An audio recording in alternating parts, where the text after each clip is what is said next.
want the second? Okay. The second one has appeared in the local paper, and it's from Gil. Gil went to the doctor because his wife had severe dementia. And the doctor said that there was a bed waiting for her at the hospital, and he wanted her there. Correction, I think Gil phoned the doctor, and the doctor said there was a bed waiting.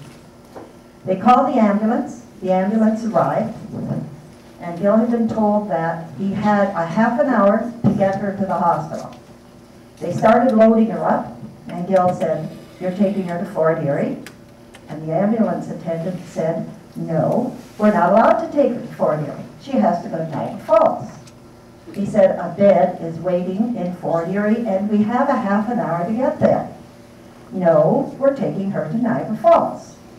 Gil said, "No, I'm taking her to Fort Erie."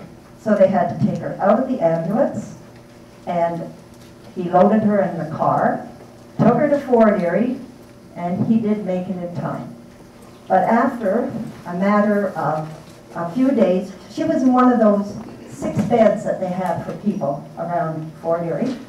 He was informed that if she was going to stay at the hospital, he was going to have to pay $54 a day for her care.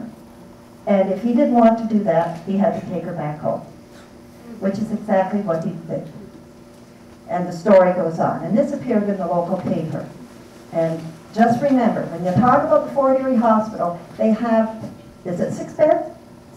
6 48-hour beds. So if you have a loved one who is ill, a loved one who is dying, you want them to die in Fort Erie, they've got to decide to leave within 48 hours or they lose their bed.